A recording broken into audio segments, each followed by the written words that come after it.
जय हिंद दोस्तों। आप देख रहे हैं लूसेंट ऑब्जेक्टिव का टॉपिक वाइज सीरीज, जिसके अंतर्गत आज का हमारा टॉपिक नंबर 17 है ब्रिटिश शासन का भारतीय अर्थव्यवस्था पर प्रभाव।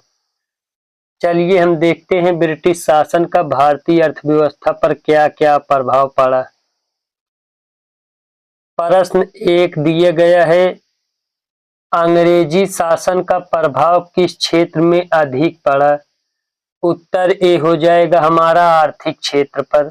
अंग्रेजी शासन का प्रभाव आर्थिक क्षेत्र पर अधिक पड़ा।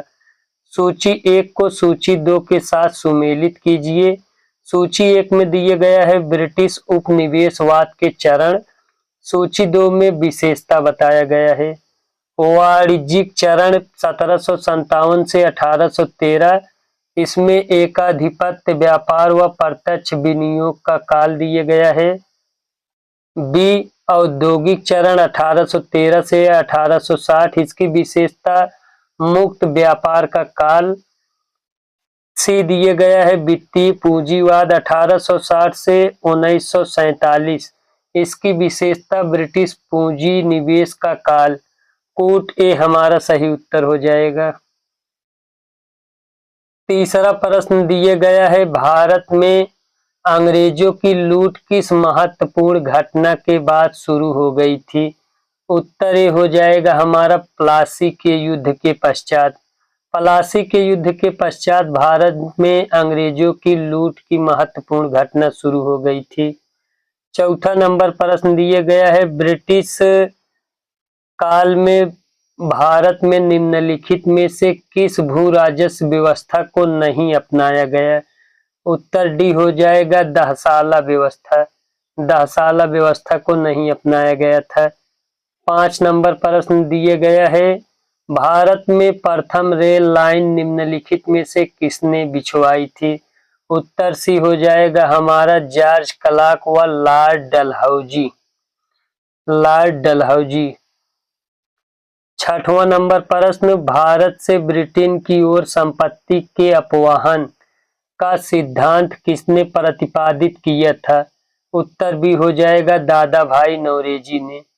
7वां नंबर प्रश्न दिया गया है, वर्ष 1853 ईस्वी में लॉर्ड डलहौजी ने जो पहली टेलीग्राफ लाइन शुरू की थी वह किसके बीच थी। उत्तर हमारा हो जाएगा कोलकाता से आगरा के बीच थी।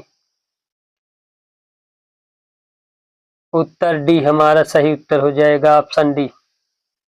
8वां नंबर प्रश्न दिए गए हैं, भारत में ब्रिटिश भू राजस्व प्रणाली का निम्नलिखित में से किसने अधिक लाभ प्राप्त किया। तो किसने अधिक लाभ प्राप्त किया, तो उत्तर सी हो जाएगा जमींदारों ने। 9वां प्रश्न, भारत में सबसे पहला सूती वस्त्र मिल किस शहर में स्थापित किया गया था। उत्तर भी होगा बंबई शहर में स्थापित किया गया था। 10वां नंबर प्रश्न दिया गया है, अंग्रेजों द्वारा बनाई गई भू राजस्व व्यवस्था की निम्न प्रणालियों में से कौन सी कृषकों के हितों को अधिक सुरक्षा प्रदान करती थी। उत्तर भी होगा मद्रास प्रांत की रैयतवाड़ी भू व्यवस्था। 11 नंबर प्रश्न, किसके द्वारा बंगाल और बिहार का अस्थायी बंदोबस्त इस्तमरारी बंदोबस्त शुरू किया गया था। उत्तर डी हो जाएगा लॉर्ड कॉर्नवालिस द्वारा। 12 नंबर प्रश्न दिया गया है, ब्रिटिश सरकार ने भारत में अस्थायी बंदोबस्त कब लागू किया।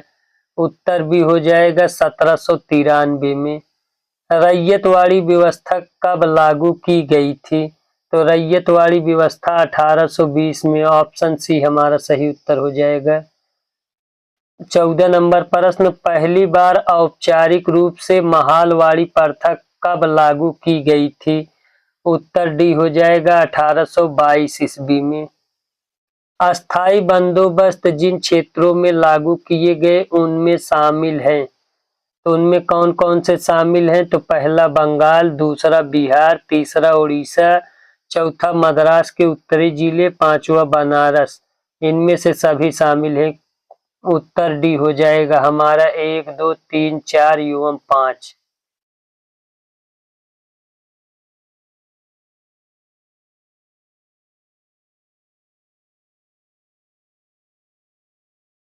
16 नंबर प्रश्न 16 नंबर प्रश्न दिए गया है, अंग्रेजी शासन काल में भारत में का कौन सा क्षेत्र अफीम उत्पादन के लिए प्रसिद्ध था?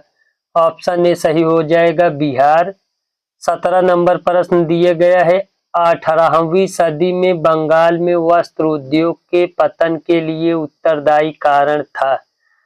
बी हो जाएगा ब्रिटेन को निर्यात करने वाले माल पर उच्च टटकर। ऑप्शन सी हमारा सही उत्तर होगा। 18 नंबर प्रश्न, नील कृषकों की दुर्दशा पर लिखी गई पुस्तक नील दर्पण के लेखक कौन है? उत्तर भी हो जाएगा दीन बंधु मित्र। 19 नंबर प्रश्न, अंग्रेजों द्वारा सर्वप्रथम कहवा बागान लगाए गए थे? उत्तर डी हो जाएगा वायनाड जनपद में। 20 नंबर प्रश्न, अंग्रेजी शासन के दौरान भारत के आर्थिक दोहन के विचार का प्रतिपादन किसने किया? उत्तर ए हो जाएगा दादा भाई नौरोजी ने। 21 नंबर प्रश्न, भारत में अंग्रेजों के समय में प्रथम जनगणना किसके काल में हुई थी? उत्तर सी हो जाएगा लॉर्ड मेयो के काल में। 22 नंबर प्रश्न, सर टॉमस मुनरो किस भू राजस्व बंदोबस्त से संबंधित हैं? उत्तर सी हो जाएगा रैयतवाड़ी बंदोबस्त। 23 नंबर प्रश्न, भारत में प्रथम रेल लाइन का निर्माण 1853 ईस्वी में किन नगरों के बीच हुआ? उत्तर भी हो जाएगा बंबई और ठाणे के बीच। 24 नंबर प्रश्न दिए गया है, स्वतंत्रता पूर्व अवधि में ब्रिटिश सरकार द्वारा भारत में आधुनिक शिक्षा के प्रसार का मुख्य उद्देश्य था? उत्तर ए हो जाएगा छोटे प्रशासनिक पदों पर नियुक्त हेतु शिक्षित भारतीयों की आवश्यकता। 25 नंबर प्रश्न, अस्थायी बंदोबस्त के तहत जमींदार को पूरे लगान भू राजस्व का कितना प्रतिशत राज्य को देना तय किया गया था? उत्तर ए हो जाएगा 89%। 26 नंबर प्रश्न, रैयतवाड़ी व्यवस्था जिन क्षेत्रों में लागू की गई उनमें शामिल थे? तो मद्रास प्रेसिडेंसी, बंबई प्रेसिडेंसी, पूर्वी बंगाल, आसाम, कुर्ग। ऑप्शन डी हमारा सही उत्तर हो जाएगा 1, 2, 3, 4 एवं 5, 5 सभी में लागू की गई थी। 27 नंबर प्रश्न, उत्तरी भारत में भूमि कर व्यवस्था का प्रवर्तक किसे कहा जाता है? ऑप्शन ए सही उत्तर हो जाएगा मार्टिन वर्ड को। 28 नंबर प्रश्न, समस्त अंग्रेजी भारत की सर्वाधिक भूमि पर 51% भूमि पर अपनाई गई भू राजस्व व्यवस्था थी? उत्तर भी होगा रैयतवाड़ी व्यवस्था। 29 नंबर प्रश्न, भारत में उपनिवेशी काल में हिटली आयोग 1929 का उद्देश्य था? उत्तर भी हो जाएगा श्रमिकों की मौजूदा परिस्थितियों पर प्रतिवेदन पर सिफारिशें प्रस्तुत करना।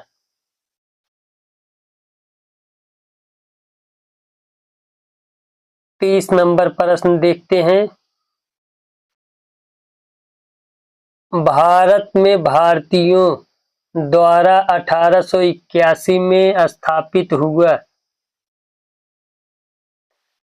तथा उनके प्रबंध में चलने वाला सीमित देयता का प्रथम बैंक था? उत्तर भी हो जाएगा अवध कमर्शियल बैंक। 31 नंबर प्रश्न, अंग्रेजों द्वारा रैयतवाड़ी बंदोबस्त लागू किया गया था? उत्तर डी हो जाएगा मद्रास प्रेसिडेंसी एवं बंबई प्रेसिडेंसी में। 32 नंबर प्रश्न दिया गया है, भारत में उपनिवेशी शासन के संदर्भ में 1883 ईस्वी में पारित एल्बर्ट बिल का उद्देश्य था? तो जहां तक अदालतों की दंडित अधिकारिता का संबंध था, भारतीय तथा यूरोपीय लोगों को बराबरी पर रोकना, ऑप्शन ए हमारा सही उत्तर हो जाएगा। 33 नंबर प्रश्न, सूची 1 को सूची 2 के साथ सुमेलित कीजिए और सूचियों के नीचे दिए गए कूट का प्रयोग कर सही उत्तर चुनिए। सूची 1, सूची 2। बड़े सामंतों को आवंटित भूमि, जागीरदारी प्रणाली। मालगुजारी के इजारेदारों अथवा तहसीलदारों को आवंटित भूमि, जमींदारी प्रणाली। उप किराएदारी पर देने, गिरवी रखने, हस्तांतरण करने, उपहार देने या विक्रय करने के अधिकार सहित प्रत्येक किसान को आवंटित भूमि, रैयतवाड़ी प्रणाली। पर ग्राम स्तर पर की गई भू राजस्व बंदोबस्त महालवाड़ी प्रणाली कहलाती थी। इस आधार पर बी हमारा सही उत्तर हो जाएगा। 34 नंबर प्रश्न, ब्रिटिश शासन के दौरान भारत में उद्योगों का कोई स्वतंत्र विकास नहीं हुआ, इसका कारण था। ये हो जाएगा भारी उद्योगों का अभाव। 35 नंबर प्रश्न दिए गया है, यद्यपि भारत के व्यापार पर 1813 के चार्टर्ड एक्ट द्वारा कंपनी के एकाधिकार को समाप्त कर दिया गया, परंतु फिर भी किस वस्तु का व्यापार केवल कंपनी के लिए ही सुरक्षित रखा गया? उत्तर सी हो जाएगा, चाय। 36 नंबर प्रश्न, ब्रिटिश ईस्ट इंडिया कंपनी का व्यापारिक अधिकार अंतिम रूप से किस एक्ट के तहत समाप्त किया गया? ऑप्शन बी हो जाएगा 1833 का चार्टर्ड एक्ट।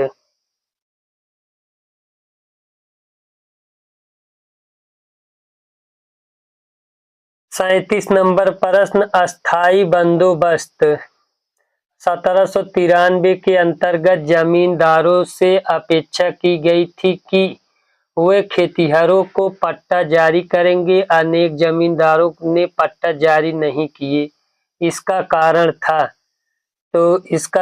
था बी, जमींदारों के ऊपर कोई सरकारी नियंत्रण नहीं था। 38 नंबर प्रश्न, ब्रिटिश भू राजस्व व्यवस्था के संदर्भ में इन कथनों पर विचार कीजिए।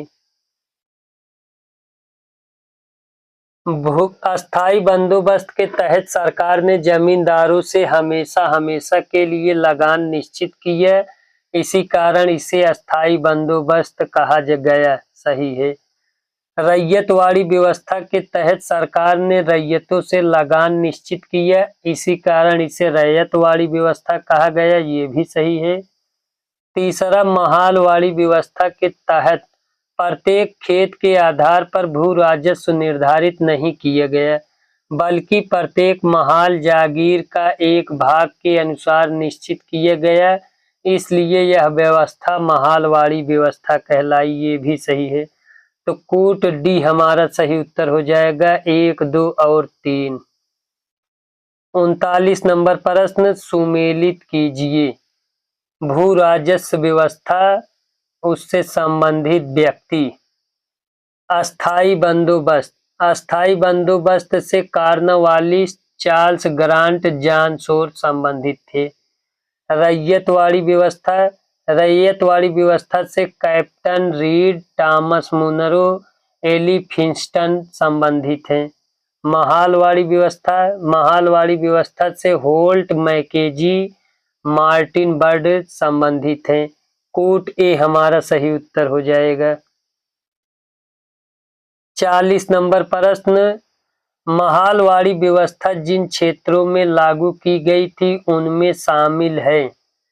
उनमें कौन कौन से शामिल हैं? तो पहला गंगा घाटी, दूसरा दोआब के उत्तर पश्चिम प्रांतों, पश्चिम उत्तर प्रदेश, तीसरा मध्य भारत के कुछ भाग, चौथा मराठों के अधिकृत प्रदेश, पांचवा पंजाब। कूट डी हमारा सही उत्तर हो जाएगा, 1, 2, 3, 4 एवं 5। 41 नंबर प्रश्न, सूची 1 को सूची 2 से सुमेलित करें। तो सूची 1 काश्तकारी अभियान, सूची 2 वर्ष। बंगाल काश्तकारी अधिनियम 1885 में लागू हुआ। अवध लगान अधिनियम एवं मद्रास काश्तकारी विधेयक 1886 में लागू हुआ। दक्कन काश्तकारी अधिनियम 1879 में लागू हुआ। मध्य प्रांत काश्तकारी विधेयक 1883। कूट ए हमारा सही उत्तर हो जाएगा। 42 नंबर प्रश्न, आधुनिक शिक्षा के संदर्भ में शिक्षा का माध्यम को लेकर उठे प्राच्य आंग्ल विवाद का अंत मैकाले के पत्र 1835 से हुई। इसके अनुसार किस भाषा को भारत में शिक्षा का माध्यम स्वीकार किया गया? उत्तर होगा डी, अंग्रेजी भाषा का। 43 नंबर प्रश्न, भारतीय शिक्षा का मैग्ना कार्टा महाअधिकार पत्र कहा जाता है? उत्तर ए हो जाएगा वुड के घोषणा पत्र 1854 को। 44 नंबर प्रश्न, किसने 1911 में प्राथमिक शिक्षा को निःशुल्क एवं अनिवार्य बनाने वाला विधेयक इंपीरियल लेजिस्लेटिव काउंसिल में प्रस्तुत किया, जिसे प्राथमिक शिक्षा का मैग्ना कार्टा कहा गया? उत्तर ए हो जाएगा गोपाल कृष्ण गोखले ने।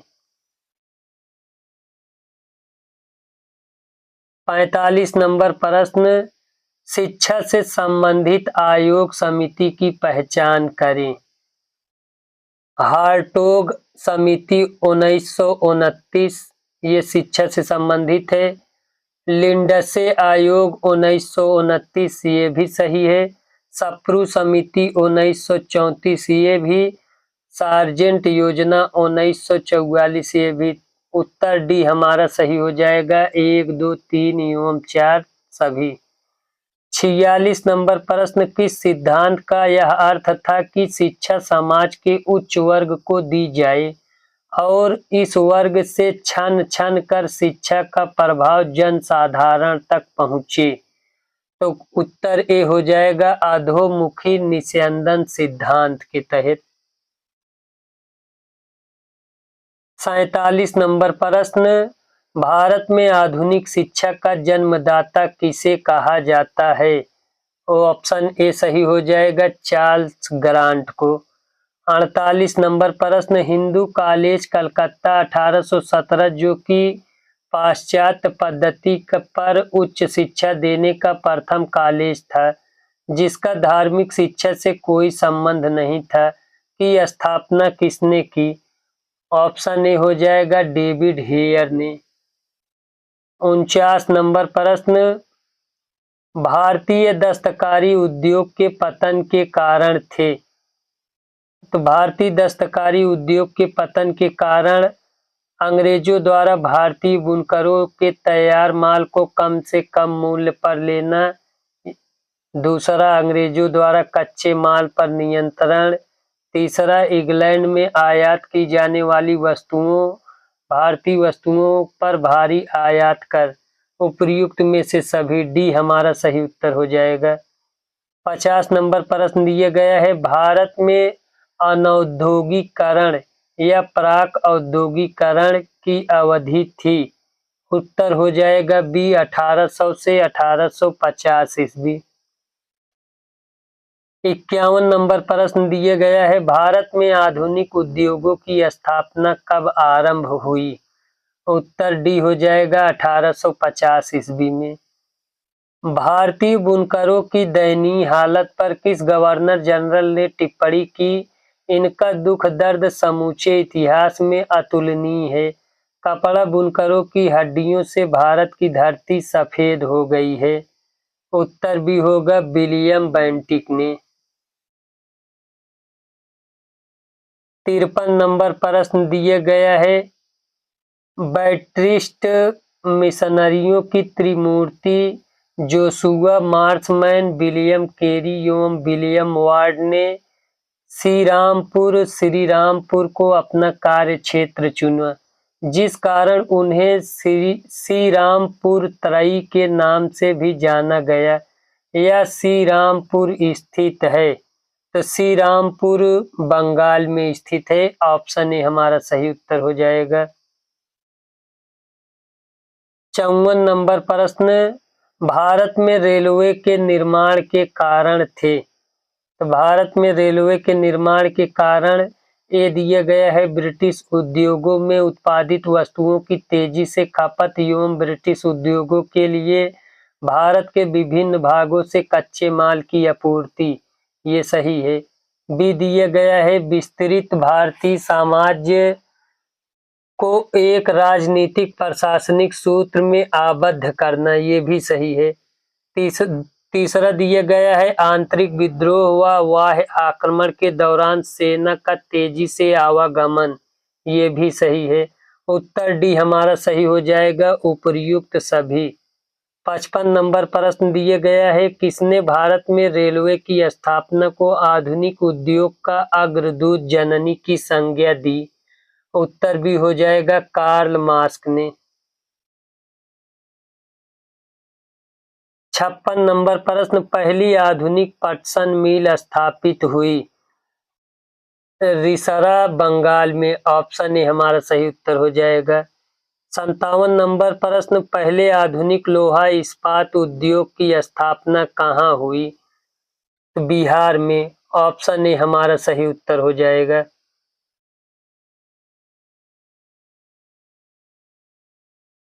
58 नंबर प्रश्न दिया गया है, बिखरे हुए स्वायत्त गांवों के कवच को इस्पात के रेलों के से छेद दिया गया, जिससे उनके जीवन रक्त का ह्रास हो गया। यह किसने कहा। तो बुकानन ने। ऑप्शन बी हमारा सही उत्तर हो जाएगा। 59 नंबर प्रश्न, भारतीय राजाओं द्वारा कर लेना सूर्य द्वारा भूमि से पानी लेने के समान था, जो कि पुनः वर्षा के रूप में भूमि पर उर्वरता देने के लिए वापस आता था, पर अंग्रेजों द्वारा लिया गया कर भारत में वर्षा न कर इंग्लैंड में ही वर्षा करता था। यह कथन किसका है। तो उत्तर ए हो जाएगा, आरसी दत्त का। 60 नंबर प्रश्न दिया गया है, हमारी पद्धति बहुत कुछ स्पंज की तरह काम करती है। यह गंगा के तटों से सभी अच्छी चीजों को सोख लेती है और टेम्स के तटों पर उन्हें निचोड़कर गिरा देती है। यह उक्ति किसकी है। उत्तर डी हो जाएगा, जॉन सुल्लीवान का। 61 नंबर प्रश्न दिया गया है, कांग्रेस के किस अधिवेशन में पहली बार कांग्रेस द्वारा मौलिक अधिकारों और राष्ट्रीय आर्थिक कार्यक्रमों में से संबंधित प्रस्ताव पारित किए गए। ऑप्शन ए हो जाएगा, कराची अधिवेशन 1931। 62 नंबर प्रश्न दिया गया है, कांग्रेस के कराची अधिवेशन वर्ष 1931 के अध्यक्ष कौन थे। उत्तर ए हो जाएगा, सरदार वल्लभ भाई पटेल। 63 नंबर प्रश्न, सुमेलित कीजिए। सूची 1 में अकाल से संबंधित आयोग दिया गया है। सूची 2 में दिया गया है गवर्नर जनरल। स्ट्रेची आयोग 1880, इसके गवर्नर जनरल लॉर्ड लिटन थे। लियाल आयोग 1897, इसके गवर्नर जनरल लॉर्ड एल्गिन थे। मैकडोनल आयोग 1900, इसके अध्यक्ष लॉर्ड कार्जन थे। वुडहेड आयोग 1943-44, इसके अध्यक्ष या गवर्नर जनरल लॉर्ड बेवेल थे। कोट ए हमारा सही उत्तर हो जाएगा। 64 नंबर प्रश्न, 20वीं सदी के पूर्वार्ध में देश में भीषणतम अकाल 1942-43 कहाँ पड़ा। उत्तर ए हो जाएगा, बंगाल में। 65 नंबर प्रश्न दिया गया है, ब्रिटिश काल में निम्नलिखित में से कौन कौन से उद्योग धंधे विकसित हुए। पहला जूट, दूसरा कोयला, तीसरा लोहा व इस्पात, चौथा मशीनों के पुर्जे, पांचवा सूती कपड़ा। ऑप्शन ए हमारा सही उत्तर हो जाएगा 1 2 3 3 एवं 5, चौथा नहीं है। 66 नंबर प्रश्न दिए गया है 1938 ईस्वी के अंत में भारतीय राष्ट्रीय कांग्रेस के अनुरोध पर जो राष्ट्रीय योजना समिति बनाई गई उसके अध्यक्ष थे। उत्तर भी हो जाएगा जवाहरलाल नेहरू। 67 नंबर प्रश्न दिए गया है अकालों को रोकने तथा अकाल पीड़ितों की सहायता हेतु भारत सरकार ने अकाल संहिता कब प्रचारित किया। उत्तर हो जाएगा सी 1883 में। 68 नंबर प्रश्न भारत में विकेंद्रीकरण का शुभारंभ किसके समय में हुआ। विकेंद्रीकरण का शुभारंभ किसके समय में हुआ, तो उत्तर हो जाएगा, इसका उत्तर आप लोग कमेंट में बताइएगा। 69 नंबर प्रश्न रेल विभाग के लिए पृथक रूप से रेलवे बजट कब आरंभ हुआ। उत्तर डी हो जाएगा 1935 में। 70 नंबर प्रश्न ब्रिटिश नागरिकों को सर्वप्रथम किस वर्ष भारत में भूमि खरीदने एवं बसने की अनुमति मिली। उत्तर भी हो जाएगा 1833 ईस्वी में।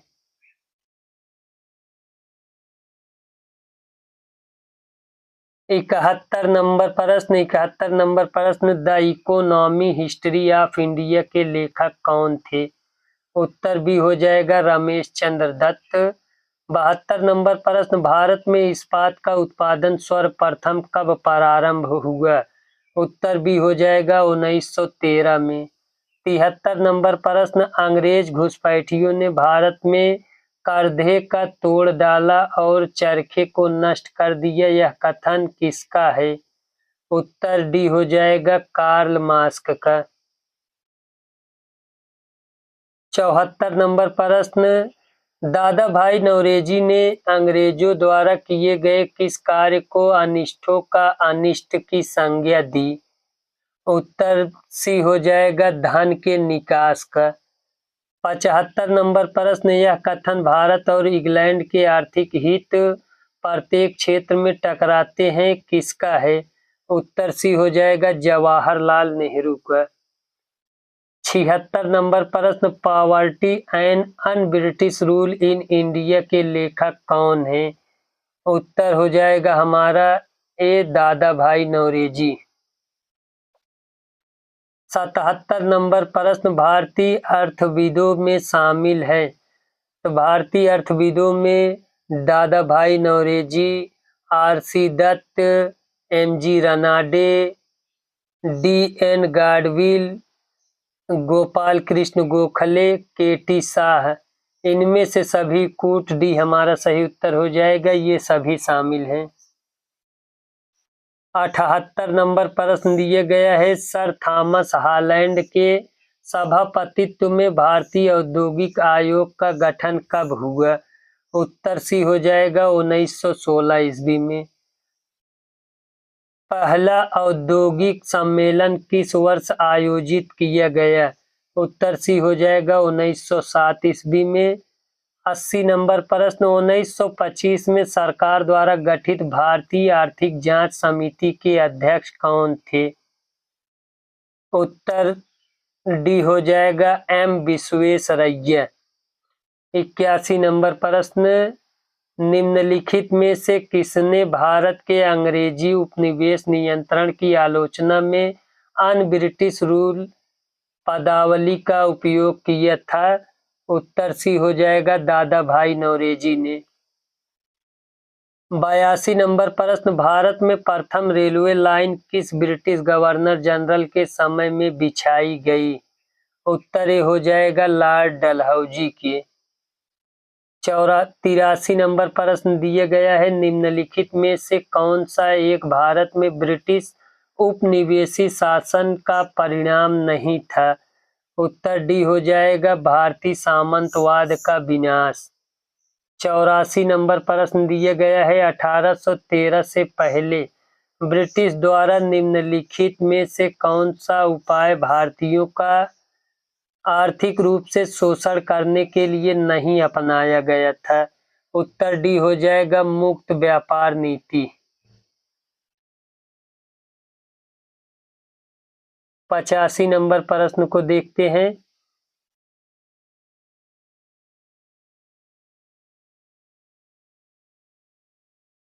दादा भाई नौरोजी द्वारा उनकी कृति poverty and un British rule in India में प्रस्तुत किए गए अपवाहन सिद्धांत शब्द को निम्नलिखित कथनों में से कौन सा एक समुचित रूप से परिभाषित करता है?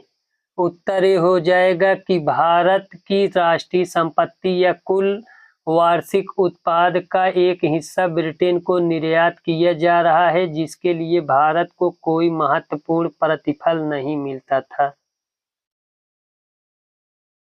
86 नंबर प्रश्न।